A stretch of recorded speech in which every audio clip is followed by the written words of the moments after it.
ऋण चुकाना पड़ेगा। किसी का ऋण वसूल करना है तो किसी को ऋण चुकाना है, दोनों काम करने होते हैं।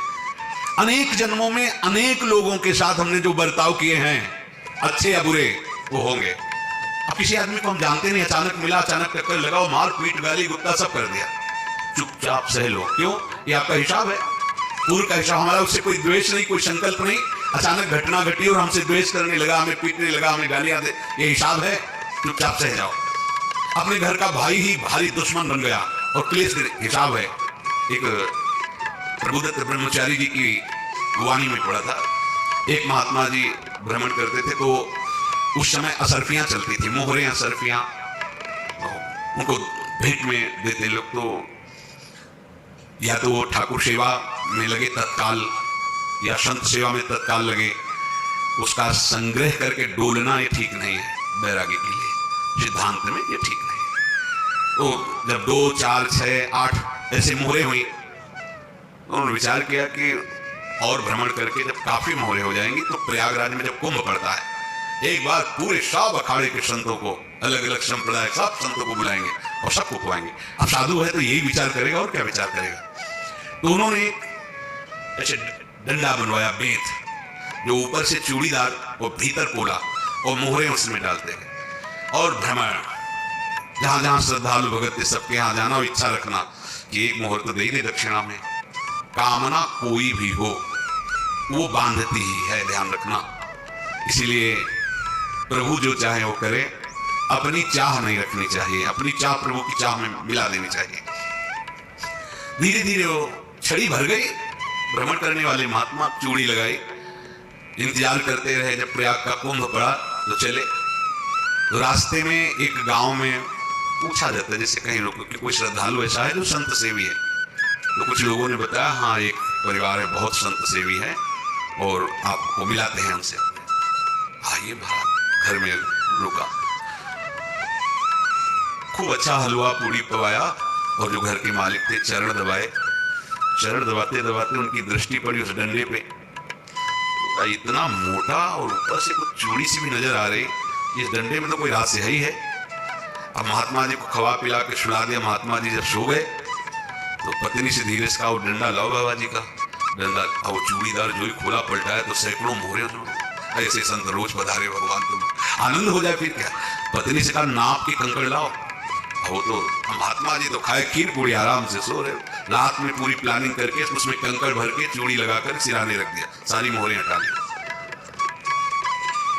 महात्मा जी आराम से छड़ी उठाए तो वजन पक्का। वैसे बड़े लोग चतुर होते हैं, पर ये नहीं जानते कि कर्म कितना भयानक होता है। और उनकी कोई संतान नहीं थी, पर धन में इतना प्रेम उनको था। बहुत सावधान साधु महात्माओं के पास जो अर्थ है, गृहस्थी अगर आता वहीं से है, पर अगर उसको जोर जबरदस्ती या किसी छल कपट से, तो वो उसका विनाश ही करता है। आज तक का प्रमाण है। अब उनको ये भाव पता नहीं होगा, या पता होगा तो लोग के कारण वो उसको मान नहीं पाए होंगे। महात्मा जी गए प्रयाग में, किसी अखाड़े पर रुके और वहां प्रार्थना की कि कल जो है संपूर्ण अखाड़ों का निमंत्रण किया जाए और सब संतों को भोग पवाया जाए, उनको दक्षिणा भी दी जाए। महंत ने सोचा कि बहुत बड़ा है तो उत्सव है, क्योंकि प्रयाग में कितने हजारों संत महात्मा सब। उनका महाराज बोरो इसमें चीनी और तीनों घी लगेगा, सब व्यवस्था। बोले आप मंगाइए, एक एक हिसाब हम करेंगे, हमारे पास सब व्यवस्था है। बोले कुछ तो पहले दे दो, इकट्ठे देंगे हम। उनको था कि अगर हम छड़ी खोला और 2-4 मोहरे दी, किसी को पता लग गया तो गड़बड़ हो सकती। बोले हम भंडारे के समय आखिरी में सब कुछ आपको दे देंगे। ठीक है।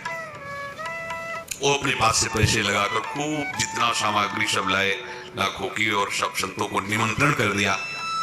संत जन निमंत्रित हो गए, भंडारा बन रहा है। तब वहां के महंत है, उनका देखो भंडारा भी बन रहा है, संतों को निमंत्रण। अब आप अर्थ की व्यवस्था कीजिए, क्योंकि इतनी बड़ी हमारी सामर्थ्य नहीं थी जितना हमने किसी तरह हमने व्यवस्था की। अब मुझे अर्थ चाहिए, तभी आगे की व्यवस्था बढ़ेगी। संतों को दक्षिणा देंगे और जिनसे अर्थ लिया उनको दे। देखो रसोई बन गई सब। उनका सच में विश्वास नहीं तो यार चूड़ी खोली। उनको तो था ना कि मोहरे हैं कंकड़। तो जैसे कितना उनको सदमा लगा होगा, हजारों संतों का निमंत्रण, रसोई बन, और संतों के छल कपट।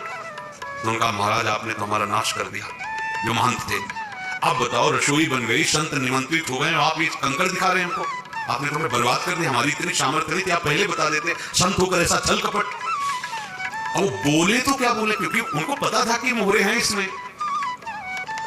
अंदर से उनका चिंतन गया उसी सेठ के पास, अच्छा ऐसा धोखा हमारे साथ किया, भोगोगे तुम। ये जो निकलता है ना भोगोगे, ये अकाट पे होता है। क्योंकि किसी का भी हृदय, मतलब किसी भी जीव जंतु को आप कष्ट दें और उसका हृदय आह भर जाए तो वो आह वज्र की लिखित में भोगना पड़ेगा। वो देखो भीष्म जी को भोगना पड़ रहा है। सांप को ऐसे धनुष की नोक से उठाया और बमूल के कांटों के ऊपर फेंक दिया, कई दिन तक छिड़ा हुआ, वो आह भर करके मरा तो आपको 6 महीने बाणों की सैया पर आह किसी की न लेना जिंदगी। कोई ऐसा कहा, कोई आह भर करके कह दिया तुम समर्थ हो, हम तो कुछ कर नहीं सकते, और अंदर से दुख फिर तुम्हारी सामर्थ्य काम नहीं करेगी, मिट्टी में मिला देगी। फिर तो संत थे और भगवत आराधना के लिए, संत आराधना के लिए ही ऐसा किए हुए थे। अब इनका कैसे मुंह दिखाएं, अब क्या करें। सुबह संत जन आएंगे, सबके बीच में हमारी ये देखो इन्होंने, अब क्या करें। गए और संगम में जाके छलांग लगाई, अपने प्राण त्याग दिए। अब उनकी तो पास मोहरे थी और व्यापार बढ़ा, और 9-10 महीने बाद ही लड़का हुआ। अब तो उनको कि संत फलीभूत हो गया। देखो व्यापार चल रहा, लड़का नहीं होता था, लड़का भी हो गया। बड़ा आनंद छा रहा है। जब से वो प्रकट हुए और धन की वृद्धि शुरू हो गई, पढ़ाई लिखाई में उनके खर्चा हुआ, सब बस बीमारी शुरू हो गई उनके शरीर में, अब उसमें पैसा जाना शुरू हुआ। इतने आसक्त वो दोनों हो गए कि कुछ भी हो, व्यापार ठप, संपत्ति बेचना शुरू। तो उन्होंने कहा कि बेटा मैं क्या कर सकता हूं तुम्हारे लिए। बोले हमारी अंतिम इच्छा है प्रयाग चलो, और जितने प्रयाग में संत महात्मा सबको एक बार भंडारा करवाओ, हमारी इच्छा अंतिम है। क्योंकि अंतिम यही इच्छा थी। बोले अब ज्यादा संपत्ति तो नहीं रह गई, तो बोले घर बेच दो, मेरे लिए ही तो है, बेच दो, मुझे लगता है मैं बचूंगा नहीं, पर मेरी अंतिम इच्छा पूर्ण कर दो। घर बेच दिया, जेवर बेच दी। वहां गए, जब संत सेवा की तो बोले मुझे संगम तक ले चलो। संगम तक ले गए और बोले समझे तुम चुराए थे और हमने उसको छीना है, कुछ नहीं रह गया तेरे पास कुछ, अब केवल ममता और आसक्ति में जलकर मर और नरक प्राप्त कर। मैं वही महात्मा हूं जिसकी तूने मोहरे ली थी। शरीर छोड़ दिया। महात्मा को जन्म लेना पड़ा और इनको दुर्गति भोगनी पड़ी। ऋणानुबंध होश में, ऐसा नहीं कि आप जो कर रहे हैं कोई देख नहीं रहा, कोई हिसाब किताब नहीं, जो कर रहे हैं अवश्य में भोक्तव्य। बहुत सावधान। अनेक जन्मों में अनेक लोगों से जो कुछ लिया दिया है, इस लेने देने को मिटा देने के बाद ही तो मुक्त हो गए। इसलिए एक उपाय है, लेना न देना मगन रहना। क्या? मालिक को समर्पित हो जाओ, मालिक को अपना माना हुआ समर्पित कर दो, खत्म। अहम तो आम स्वरूपाभ्यो मोक्षयिष्यामि, सब खत्म, आगे पीछे लेना देना सब खत्म। एकादश स्कंद में भगवान श्री कृष्णचंद्र जी ने कहा जो मेरे चरणों का आश्रय लेकर भक्त मेरा भक्ति करता है, उसके पितृ ऋण, मातृ ऋण, देव ऋण, ऋषि ऋण, सब ऋणों से मैं मुक्त कर देता। बस यही एक उपाय है।